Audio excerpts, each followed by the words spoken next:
ආයිබෝවන් දුවේ පුතේ අද වීඩියෝ එක හෙට දවසේ සාමාන්‍ය පෙළ විභාගයේ විද්‍යාව ප්‍රශ්න පත්‍රයට මුහුණ දෙන්න සූදානම් වෙන 2025 අවුරුද්දේ සාමාන්‍ය පෙළ ලියන දුවල පුතාලට. ඉතින් මම හිතනවා අද මගේ වීඩියෝ එකෙන් බහුවර්ණ ප්‍රශ්න කිහිපයක් සාකච්ඡා කරලා ඒ ප්‍රශ්න වලට අදාළ සිද්ධාන්තමය කොටස් ටිකක් ඔයාලට මතක් කරලා දීලා ඔයාලගේ විභාගයට උදව්වක් වෙන්න. එහෙනම් අපි බලමු මොනවද අද මම කතා කරන බහුවර්ණ ප්‍රශ්න සහ ඒවට උත්තර කියලා. මම පළවෙනි ප්‍රශ්නයේ විදිහට තෝරගෙන තියෙනවා සජීව පදාර්ථයේ බර අණුව බහුලව ඇති ද්‍රව්‍ය මින් කුමක්ද කියන ප්‍රශ්නය. ඔව් උත්තර හතරත් එක්ක බලන්න ඔයාලට උත්තරේ තෝරන්න පුළුවන්ද කියලා. ප්‍රෝටීන, කාබෝහයිඩ්‍රේට, ಖನಿජ ලවණ සහ ජලය තමයි උත්තර විදිහට දීලා තියෙන්නේ. ඔව් දැන් මේ වගේ ප්‍රශ්නත් ලේසිම ප්‍රශ්න වුණාට සමහර වෙලාවට ඔයාලා කලබල වුණාම මේවත් පටල ගන්නවා. බර අණුව බහුලව තියෙන ද්‍රව්‍ය තමයි අහන්නේ. දැන් ඔයාලට මෙන්න මේ වගේ සටහනක් මතක ඇතිනේ 10 වසරේ පළවෙනි පාඩමේ පළවෙනි පිටුවේදී අපි කතා කරනවා. ජීවය හැදෙන්න දායක වෙන ප්‍රධාන මූලද්‍රව්‍ය හතරක් තමයි මෙතනදී අපි කතා කරන්නේ. ප්‍රධාන මූලද්‍රව්‍ය හතර කාබන්, ඔක්සිජන්, නයිට්‍රජන් සහ හයිඩ්‍රජන්. ඒ මූලද්‍රව්‍ය වලින් ස්කන්ධය අණුව වැඩියෙන්ම පවතින මූලද්‍රව්‍ය තමයි ඔක්සිජන් කියලා කියන්නේ 65%. ඊළඟට තියෙන්නේ කාබන් 118ක ප්‍රමාණයක්, හයිඩ්‍රජන් 110යි, නයිට්‍රජන් 103යි, අනිකුත් මූලද්‍රව්‍ය 104ක් කියලා මේ වගේ වටප්‍රස්ථාරයකින් දක්වලා තියෙනවා.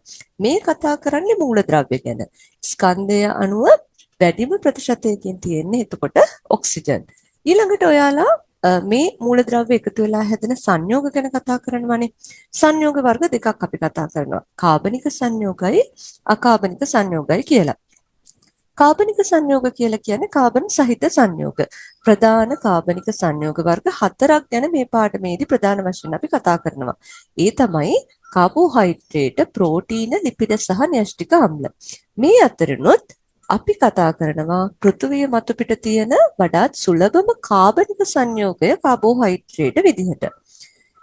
එතකොට සමහර වෙලාවට දැන් මේ වගේ ප්‍රශ්නයකදී ඔයාලා පටලගෙන කාබෝහයිඩ්‍රේට කියන එක තෝරන්න පුළුවන්. ඒකයි මම මේ දේවල් ගැන කතා කළේ. මෙතන අහන්නේ පුතේ සජීව පදාර්ථයේ බර අණුව. අපි කාබනික සංයෝග වලින් පස්සේ කතා කරනවා අකාබනික සංයෝග ගැන. එතනදි කියනවා ජීවදේහවල බරින් වැඩිම ප්‍රමාණයක් සමන්විත වෙන්නේ අකාබනික සංයෝගයක් වන ජලයෙන් කියලා.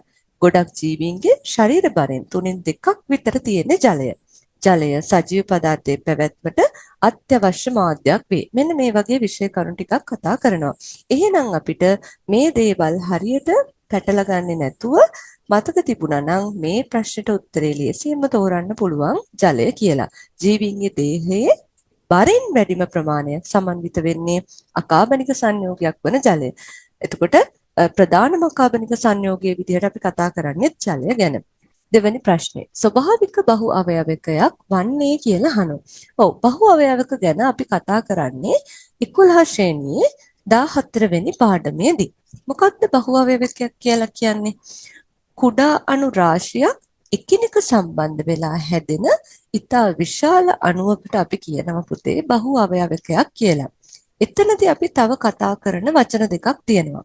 ඒක අවයවක සහ පුනරාවර්තන ඒකක. ඒක අවයවක කියන වචනේ තේරුම තමයි බහු අවයවකයක් හැදෙන්නේ දැන් කුඩා අණු රාශියක් සම්බන්ධ වෙලානේ. බහු අවයවක හැදෙන්න දායක වෙන කුඩා අණු වලට කියනවා අපි ඒක අවයවක කියලා. පුනරාවර්තන ඒකක කියලා කියන්නේ බහු අවයවකයේ තියෙන මූලික ව්‍යුහ ඒකකයකට. ඒ කියන්නේ නැවත නැවත ඒවා එකතු වෙලා තමයි බහු අවයවකය නිර්මාණය වෙන්නේ. ඒතර මෙන්න මේ වගේ වචනත් ඔයාලා මතක් කරගන්න. දැන් මේ ප්‍රශ්نين අහන්නේ ස්වභාවික බහු අවයවක ගැනනේ. ස්වභාවික සහ કૃත්‍රිම බහු අවයවක කියලා අපි මේ වගේ වගුවක් ඉගෙන ගන්නවා. ඔයාලා මතක් කරගන්න මතක නැත්නම් ස්වභාවික බහු අවයවක වලට උදාහරණ තමයි රබර්, ප්‍රෝටීන්, DNA, පිෂ්ඨය, සෙලියුලෝස්, RNA වගේ දේවල්. කෘත්‍රිම බහු අවයවක වලට උදාහරණ පොලිතීන්, පොලික්ලෝරෝඑතීන්, ටෙෆ්ලෝන්, පොලිඑස්ටර, නයිලෝන්, ටෙරිලීන්, පොලිස්ටයිරීන්, බේක්ලයිට් වගේ දේවල්. දැන් ඔයාලා 10 පළවෙනි පාඩමේදී කතා කරනවානේ පිෂ්ඨය සෙලියුලෝස් වගේ දේවල් පොලිසැකරයිඩ් යටතේ ඒව හැදුනේ මොනොසැකරයිඩ් අණු රාශියක් එකතු වෙලා. එතකොට මේ වගේ දේවල් ඔයාලට මතකයි නම් මේ ප්‍රශ්නෙට ලේසියෙන්ම උත්තර තෝරන්න පුළුවන්. ස්වභාවික බහුවවයක එහෙනම් මේ වගුව මතකයි නම් ඔයාලට උත්තරේ හරියට තෝරන්න පුළුවන්. සෙලියුලෝස් තමයි ස්වභාවික බහුවවයකය වන්නේ. පළවෙනි උත්තරේ. හරි. අපි තවත් ප්‍රශ්නයක් බලමු. අතිශයක් වන්නේ කුමන රාශියද කියලා අපිට භෞතික රාශි 4ක් දීලා තියෙනවා. බලන්න ඔයාලගේ තෝරන උත්තරේ මොකක්ද කියලා. මොකක්ද අතිශයක් කියන්නේ මොකක්ද දෛශිකයක් කියන්නේ කියලා මතක් කරගමු. අතිශයක් කියලා කියන්නේ පුතේ යම්කිසි භෞතික රාශියක අගය ප්‍රකාශ කරද්දී විශාලත්වය පමණක් ප්‍රකාශ කිරීම සෑහෙනවා නම් ඒකට කියනවා අදිශ රාශියක් කියලා. ඒ කියන්නේ එතනදී අපි දිශාවක් ගැන සඳහන් කරන්නේ නැහැ. දුර, වේගය, ස්කන්ධය, කාලය වගේ දේවල් අදිශ රාශි සඳහා උදාහරණ වෙනවා. කිසියම් භෞතික රාශියක අගය ප්‍රකාශ කරද්දී විශාලත්වයට අමතරව දිශාව සඳහන් වෙනවා නම් ඒකට කියනවා අපි දෛශික රාශියක් කියලා. දෛශික වලට උදාහරණ විස්ථාපනය, ප්‍රවේගය, ත්වරණය, බර වගේ දේවල්. එතකොට මෙතන දීලා තියෙන උත්තර වලින් ප්‍රවේගය කියන්නේ ඔන්න දෛශිකයක් කියලා අපිට කියන්න පුළුවන්. බලයට විශාලත්වයට අමතරව දිශාවක් තියෙනවා. අපි බලයක් සඳහන් කරනවානේ නිව්ටන් වලින්. එතකොට බලය යොදන පැත්තට අනුව තමයි යම්කිසි වස්තුවක් චලනය වෙන්නේ. කියන්නේ දිශාවක් තියෙනවා. එහෙනම් එයත් දෛශිකයක්. විස්ථාපනයත් මෙතන දීලා තියෙන උත්තර වලින් අපිට කියන්න පුළුවන් ඒක දෛශික රාශියක් කියලා. පීඩනය කියලා කියන්නේ පුතේ අදිශ රාශියක්. මතක තියාගන්න. එහෙනම් මෙතන දීලා තියෙන උත්තර වලින් පීඩනය අපිට ගන්න පුළුවන් නිවැරදි පිළිතුර විදිහට. දෛශික මොනවද අදිශ මොනවද කියන එක එහෙනම් අපි මතක් කරගත්තා. ඊළඟට අපි බලමු 4 වෙනි ප්‍රශ්නය. ධන දෙක ආරෝපිත අයන අඩංගු වන්නේ කුමන ජලීය ද්‍රාවණයේද කියලා අහනවා. ඔව්. අයන අඩංගු ද්‍රාවණ. අයන එකතු වෙලා හැදෙන සංයෝග වලට අපි කියනවා අයනික සංයෝග කියලා. අපි 10 වසරේ 10 වෙනි පාඩමේදී කතා කරනවානේ බන්ධන ගැන. සහ සංයුජ බන්ධනයි අයනික බන්ධනයි කියලා බන්ධන වර්ග දෙකක් තියෙනවා. අයන අතර ස්ථිති විද්‍යුත් ආකර්ෂණ බල වලින් බැඳිලා හැදෙනවා නම් අපි ඒකට කියනවා අයනික සංයෝගයක් කියලා. අයනික බන්ධන වලින් තමයි හැදෙන්නේ. පරමාණු වල ඉලෙක්ට්‍රෝන හවුල තියාගෙන බන්ධනයක් හදනවා නම් ඒවට කියනවා සහ සංයුජ බන්ධන කියලා. දැන් මෙතන දීලා තියෙන පුතේ අයනික සංයෝග කිහිපයකට උදාහරණ. Sodium chloride, lithium oxide, magnesium sulphide, calcium chloride, potassium fluoride මේ වගේ දේවල් අයනික සංයෝග වලට උදාහරණ. දැන් අයනයක් හැදෙන්නේ කොහොමද? ධන අයනයක් නම් නිර්මාණය වෙන්නේ හැම වෙලේම ඉලෙක්ට්‍රෝන පිට කරලා. දැන් හිතන්න සෝඩියම් කියන මූලද්‍රව්‍ය සෝඩියම් වල පරමාණු ක්‍රමාංකය 11යි.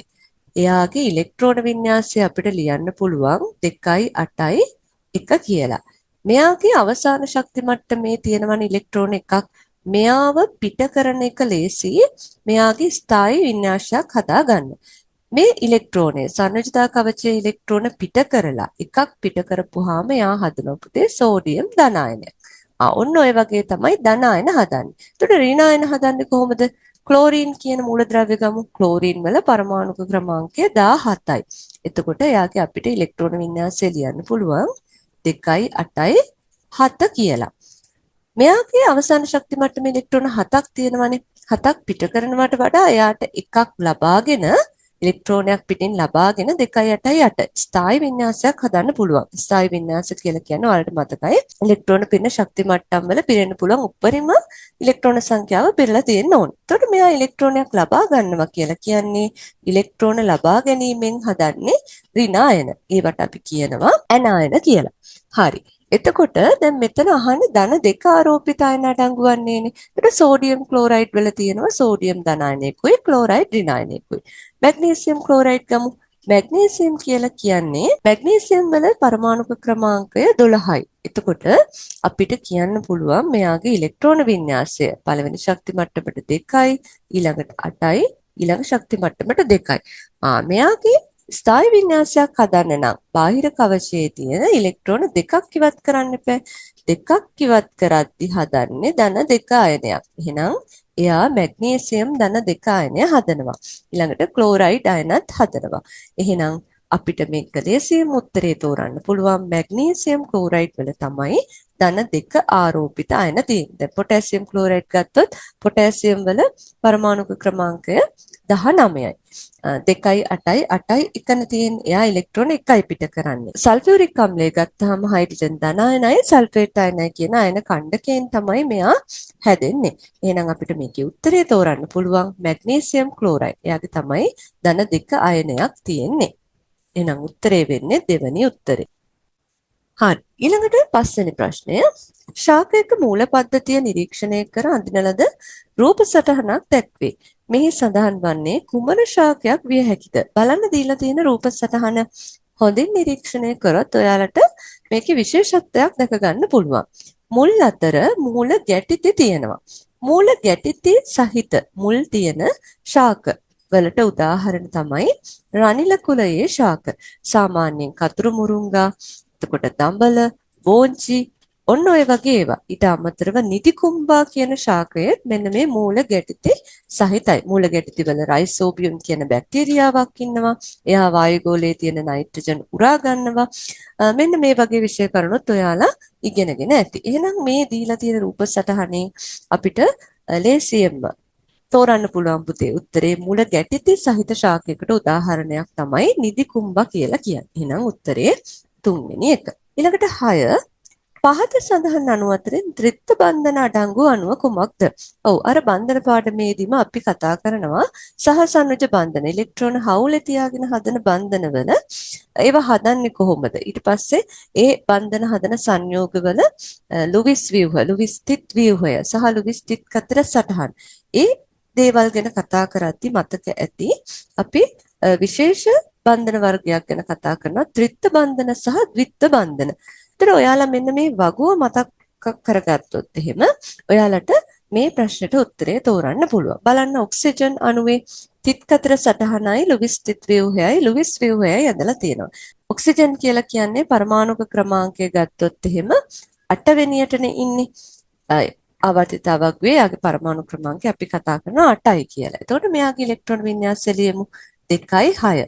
හැම වෙලෙම සහසනුජ බන්ධන හදන්න දායක වෙන්නේ පුතේ අවසාන ශක්ති මට්ටමේ තියෙන ඉලෙක්ට්‍රෝනනේ. ඒ කියන්නේ සනුජතා කවචයේ ඉලෙක්ට්‍රෝන. මේ 6න් හවුල තියාගන්න මෙයාගේ ඉලෙක්ට්‍රෝන දෙකක් දායක කරනවා. එක ඔක්සිජන් පරමාණුවක් ඉලෙක්ට්‍රෝන දෙකක් හවුල තියාගන්නවා. දැන් ඔක්සිජන් අණුව අඳිද්දී මෙයාගේ එක ඉලෙක්ට්‍රෝනයකුයි තව ඉලෙක්ට්‍රෝන දෙකක් හවුල තියාගන්නවා. අපි තිත්කතර සටහන ඇඳුවොත් මෙයාගේ ඉලෙක්ට්‍රෝන දෙකක් බන්ධනය හදන්න හවුල තියාගන්න දායක වෙන. එතකොට දෙකක් දුන්නාම තව 4ක් ඉතුරුයි. ඒ දෙන්න තමයි අපි මේ වටේට අඳින්නේ. මෙයාගේ බන්ධනයට දෙකක් දුන්නා ඉතුරු දෙන්න තමයි අපි මෙන්න මෙහෙම තිත්කතර සටහනේ වටේට අඳින්නේ. එහෙනම් ඔක්සිජන් වල මතක තියාගන්න එයාගේ විශේෂත්වයක් තියෙනවා. හවුල තියාගන්න එක පරමාණුවකින් බන්ධන දෙකක් ලබා දෙනවා. කියන්නේ එයා හදන්නේ ද්විත්ව බන්ධනයක්. නයිට්‍රජන් ගැන කතා කරමු. නයිට්‍රජන් වල පරමාණුක ක්‍රමාංකය 7යි. ඒ කියන්නේ එයා ඉලෙක්ට්‍රෝන වින්‍යාසය අපිට ලියන්න පුළුවන් 2යි 5 කියලා. මෙයාගේ අවසාන ශක්ති මට්ටමේ සනුජතා කවචයේ ඉලෙක්ට්‍රෝන 5ක් තියෙනවානේ. එතකොට නයිට්‍රජන් අණුව අඳිද්දී අපි ඉලෙක්ට්‍රෝන 3ක් දෙනවා. ත්‍රිත්ව බන්ධනයක් හදනවා. මෙයාගේ සනුජතා කවචයේ ඉලෙක්ට්‍රෝන 3ක් හවුලේ තියාගන්න දායක වෙනවා. දෙකක් එයාගේ වටේට එක සැරේ ඉලෙක්ට්‍රෝන විදියට තියෙනවා. මෙයත් බන්ධන හදන්න ඉලෙක්ට්‍රෝන 3ක් දායක වෙනවා.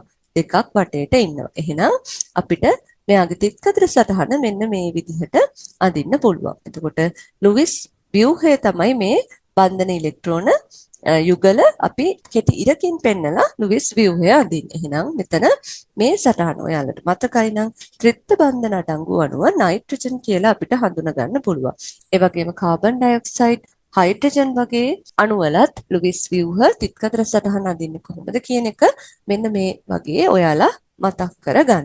එහෙනම් මේ ප්‍රශ්නෙට උත්තරේ වෙන්නේ දෙවෙනි උත්තරේ. 7 වෙනි ප්‍රශ්නේ. ස්නායුක සමායෝජනයට අදාළ කෘත්‍යමය ඒකකය කුමක්ද කියලා අහනවා. ඔව් අපි පද්ධතිය ගැන කතා කරනවා 11 ශ්‍රේණියේ 6 වෙනි පාඩමේදී පද්ධති පාඩමින් ගොඩාක් ප්‍රශ්න බහුවර්ණ විදිහට ව්‍යුහගත රචනා විදිහට ඔයාලට හම්බ වෙනවා.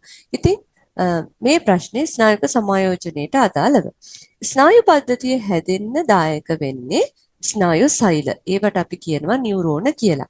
එහෙනම් ස්නායු පද්ධතියේ ව්‍යුහමය ඒකකය වෙන්නේ නියුරෝනය.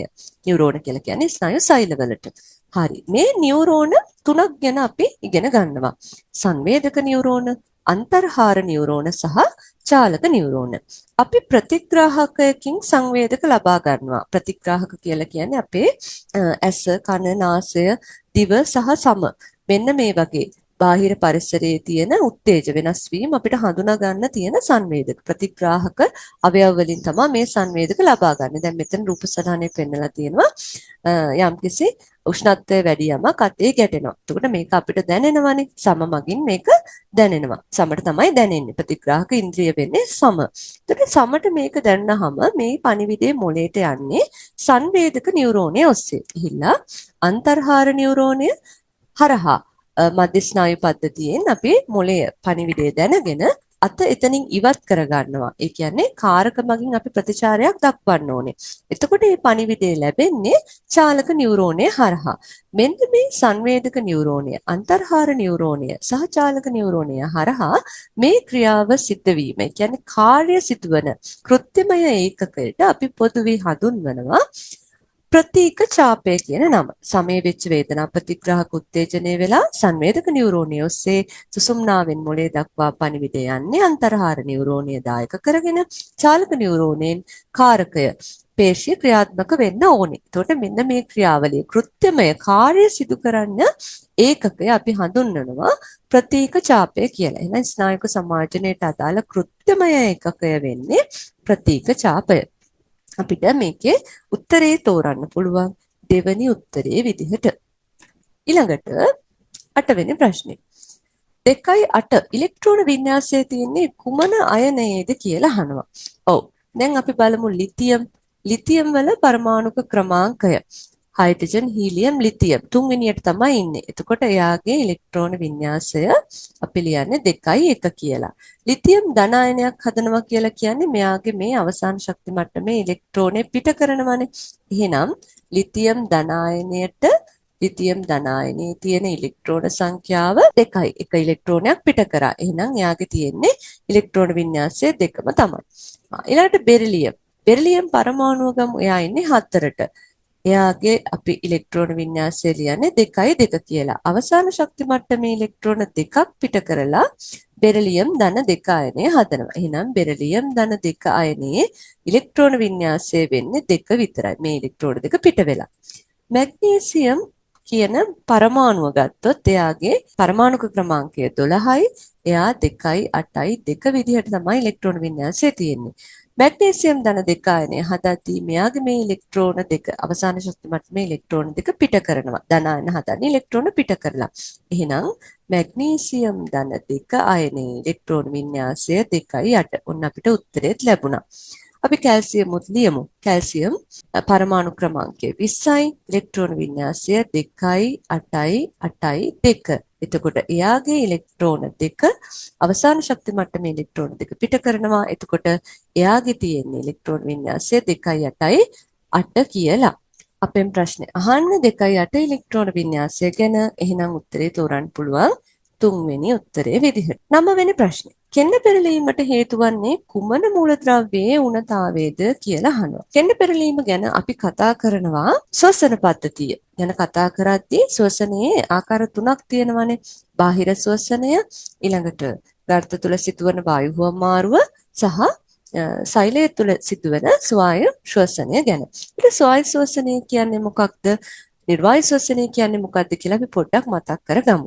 ස්වායු ශ්වසනය කියලා කියන්නේ ඔක්සිජන් වායුව තියෙන වෙලාවට සිදුවෙන ශ්වසනය. ඔක්සිජන් වායුව නැතුවත් ජීවීන් ශ්වසනය කරන්න පුළුවන්. ජීවීන් ඔක්සිජන් වායුව නැතිව සිදු කරන ශ්වසනයට අපි කියනවා නිර්වායු ශ්වසනය කියලා. ශාක සෛල තුළ සිදුවන නිර්වායු ශ්වසනය අපි හඳුන්වනවා මධ්‍යසාර පැසීම විදිහට. එතකොට මධ්‍යසාර පැසීමට අදාළ සමීකරණයක් අපිට ලියන්න පුළුවන්. දැන් ශ්වසනයට දායක වෙන්නේ ග්ලූකෝස්නේ. එතකොට ඔක්සිජන් නැතුව සිදුවන ශ්වසනයක් හින්දා ග්ලූකෝස් විතරයි ප්‍රතික්‍රියක විදිහට ලියන්නේ. හැදෙන ඵල කාබන් ඩයොක්සයිඩ්, ඉතිල් මධ්‍යසාරය සහ ශක්තිය. මේ තියෙන්නේ ශාක තුල සිදුවන නිර්වායු ශ්වසනය. එතනදී හැදෙන ඵලයක් වෙනවා මධ්‍යසාරය. ඒ නිසා අපි ඒක හඳුන්වනවා මධ්‍යසාර පැසීම කියලා. සතුන් තුළ සිදුවන නිර්වායු ශ්වසනය අපි හඳුන්වනවා ලැක්ටික් අම්ල පැසීම කියලා. මොකද ඒකට හේතුව එතනදී හැදෙනවා ලැක්ටික් අම්ලය. ඒ කියන්නේ ග්ලූකෝස් විතරයි ප්‍රතික්‍රියක වෙන්නේ, ඔක්සිජන් නැහැනේ. හැදෙන ඵල ලැක්ටික් අම්ලය සහ ශක්තිය. ඒතර සතුන් තුළ සිදුවන නිර්වායු ශ්වසනයට අපි කියනවා ලැක්ටික් අම්ල පැසීම කියලා. හරි. එතකොට මෙන්න මේ ලැක්ටික් අම්ල පැසීම සිදුවෙන අවස්ථාවක් තමයි ඔන්න ඔය කෙන්න පෙරලීම. මීටර් 100 දිවීම. එතකොට ඒ වගේ වේගයෙන් වැඩ කරන වෙලාවක අපේ මාංශ පේශිවල වේදනාවක් කෙන්න පෙරලීම කියන අවස්ථා සිද්ධ වෙනවා. එහෙම වෙන්නේ මාංශ පේශි තුල මෙන්න මේ නිර්වායු ශ්වසනය සිදු වෙලා ඇතිවන ලැක්ටික් අම්ලය එකතු වෙලා. එතකොට මේ ලැක්ටික් අම්ලය එකතු වෙන්න හේතු වෙන මූලද්‍රව්‍යයේ ඌනතාවයනේ අහන්නේ කෙන්න පෙරලීමට හේතු වෙන. ඒකට හේතු වෙන්නේ පුතේ සෝඩියම් ඌනතාවය. ඔය කෙන්න පෙරලීමට බෙහෙත් විදිහටත් සාමාන්‍යයෙන් ඔයාලා දැකලා ඇති ඔය ලුණු සෝඩියම් ක්ලෝරයිඩ් කියන ලුණු ටිකක් ආහාරයට ගැනීම නැත්නම් ලුණු ටිකක් ඒ කෙන්න පෙරළුණු ස්ථානයේ මගින් පිරිමැදීම මෙන්න මේ වගේ ප්‍රතිකාරات කරනවා. ඒකට සාමාන්‍ය ජීවිතයේ ඔය වගේ දේවලුත් ඔයාලගේ විභාගයට උදව් කරගන්න පුළුවන්. කෙන්න පෙරලීමට හේතු වෙන එතකොට මූලද්‍රව්‍ය වෙන්නේ පුතේ සෝඩියම්. ඊළඟට 10 වෙනි ප්‍රශ්නය චලිත ප්‍රස්ථාර පාඩමෙන් ප්‍රශ්නයක්. කාලය සමග වස්තුවක විස්ථාපනය වෙනස් වෙන විදිහ ප්‍රස්ථාරයක දීලා තියෙනවා. නිවැරදි ප්‍රකාශය තෝරන්න කියලා අහනවා. ඒතර මේ වගේ ප්‍රස්ථාරයක් දුන්නාම හොඳට තේරුම් ගන්න දීලා තියෙන ප්‍රවේග කාල ප්‍රස්ථාරයක්ද විස්ථාපන කාල ප්‍රස්ථාරයක්ද කියලා දීලා තියෙන දත්ත අනුව ප්‍රස්ථාරය තේරුම් ගන්න බලන්න. කාලයත් එක්ක විස්ථාපනය වෙනස් වීමක්. ඒ කියන්නේ මේ දීලා තියෙන්නේ විස්ථාපන කාල ප්‍රස්ථාරයක්. බලන්න පළවෙනි තප්පර 4 තුල විස්ථාපනය 10 දක්වා වැඩි වෙලා තියෙනවා. විස්ථාපනය 10ක විස්ථාපනයක් යා යම්කිසි තැනක ඉඳලා යම්කිසි ස්ථානයකට මීටර් 10ක දුරක් එයා ගමන් කරලා තියෙනවා. ඊළඟට 4 වෙනි තප්පරේ ඉඳලා 8 වෙනි තප්පරේ දක්වා විස්ථාපනයක් පෙන්වන්නේ නැහැ. ඒ කියන්නේ එයා නිශ්චලව ඉඳලා මීටර් 10ක දුරක් විස්ථාපනයක් පෙන්නලා කාලය ගත වුණාට විස්ථාපනයක් පෙන්නලා නැහැ. කියන්නේ මේ අවස්ථාවේදී වස්තුව නිශ්චලයි. හරි බලමු ප්‍රකාශ ටික අහන්න නිවැරදි ප්‍රකාශය. වස්තුව මීටර 10ක් ගමන් කර ඇත. ඔව් ඒ උත්තරේ අපිට ගන්න පුළුවන්.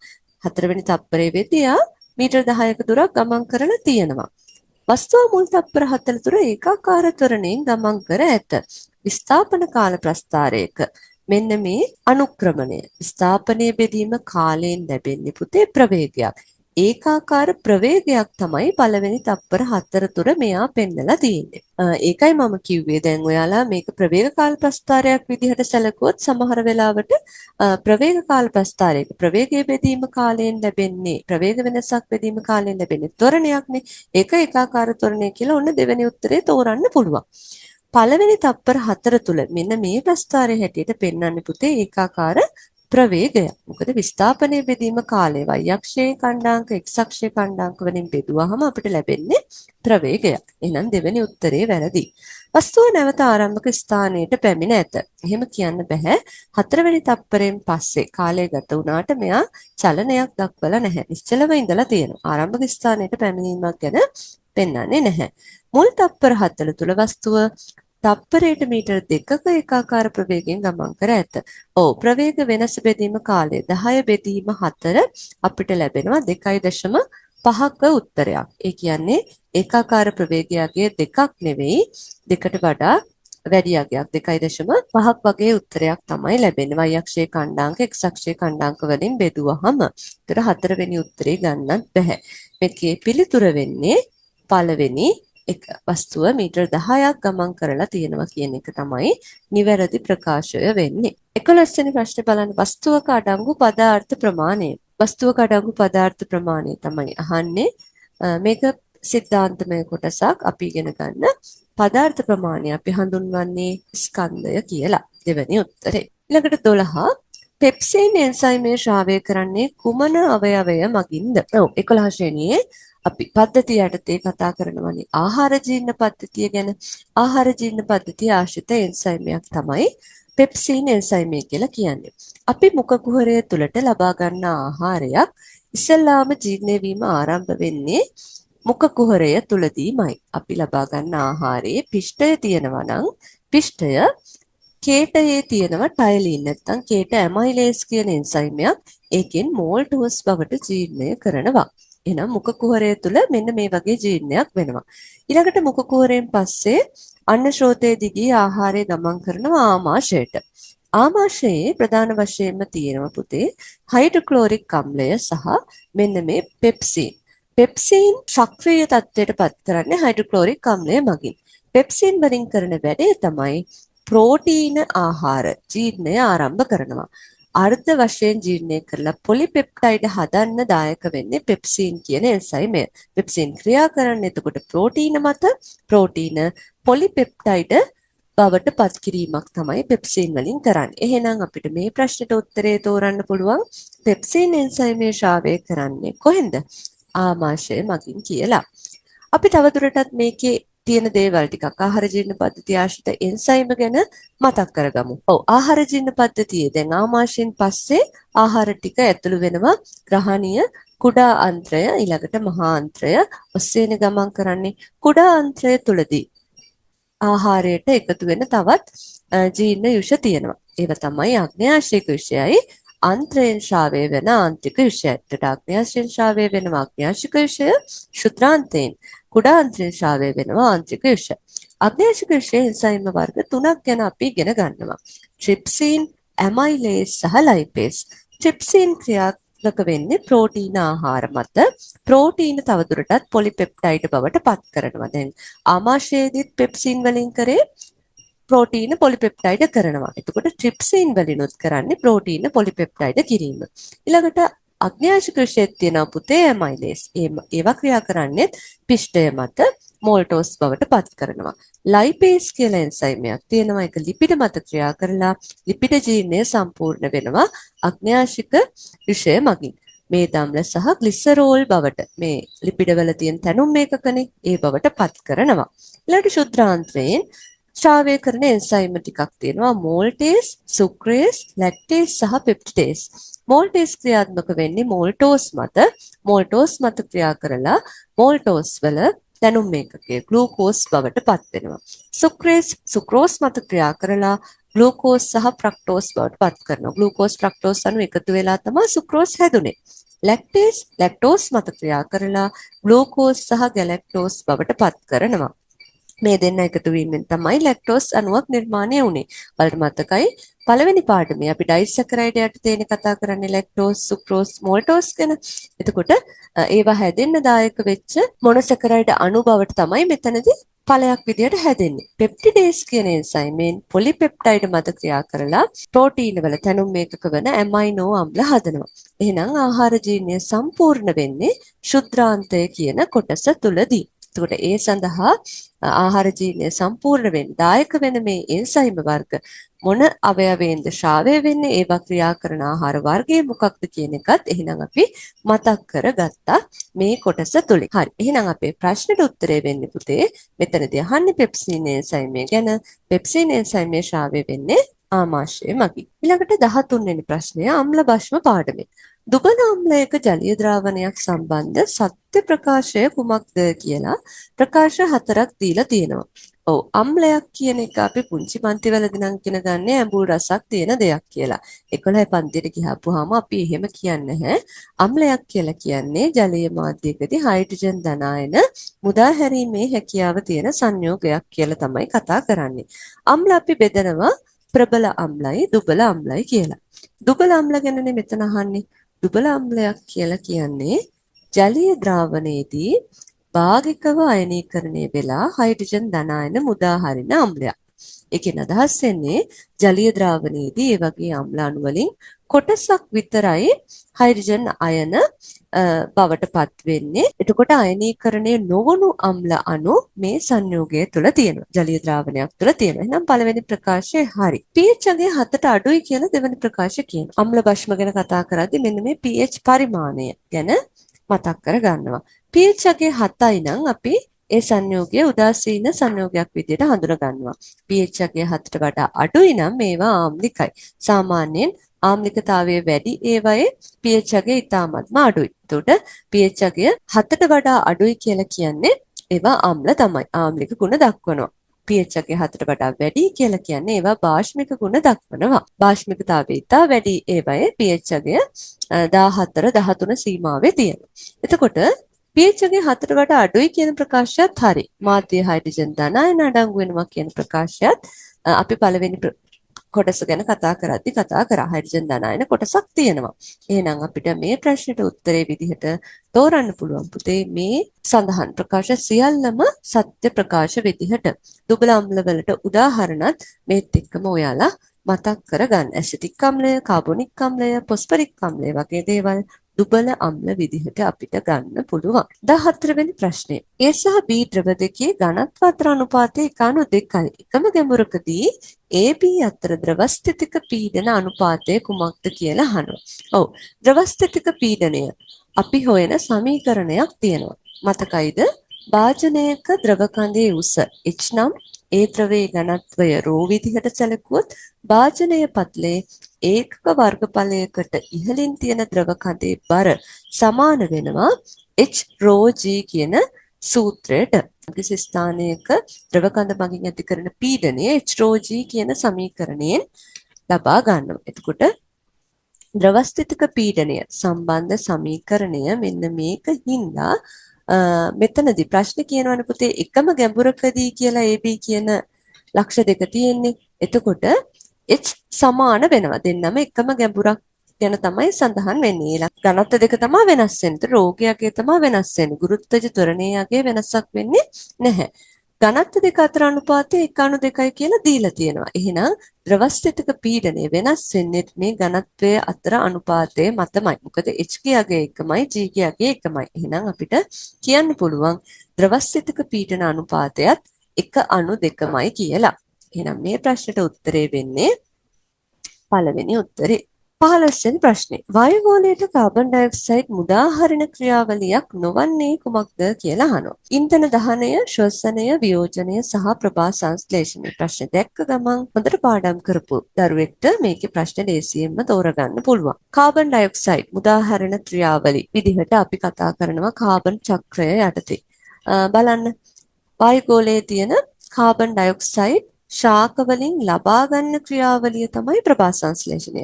ප්‍රභා සංශ්ලේෂණයට කාබන් ඩයොක්සයිඩ් වැයවීමක් වෙන්නේ. ප්‍රභා සංශ්ලේෂණයෙන් පරිසරයට දෙන්නේ ඔක්සිජන්. ප්‍රභා සංශ්ලේෂණයෙන් කාබන් ඩයොක්සයිඩ් මුදා හරින්නේ නැහැ. නොවන්නේ නැහන්නේ. එහෙනම් මේකේ උත්තරේ අපිට ලේසියෙන්ම තෝරන්න පුළුවන්. බලන්න ශ්වසනය ඔක්සිජන් අරගෙන කාබන් ඩයොක්සයිඩ් පිට කරනවා. එහෙනම් ශ්වසනය කියන ක්‍රියාවලිය කාබන් ඩයොක්සයිඩ් මුදා හරින ක්‍රියාවලියක්. දහනයේදී කාබන් ඩයොක්සයිඩ් වැය වෙනවා.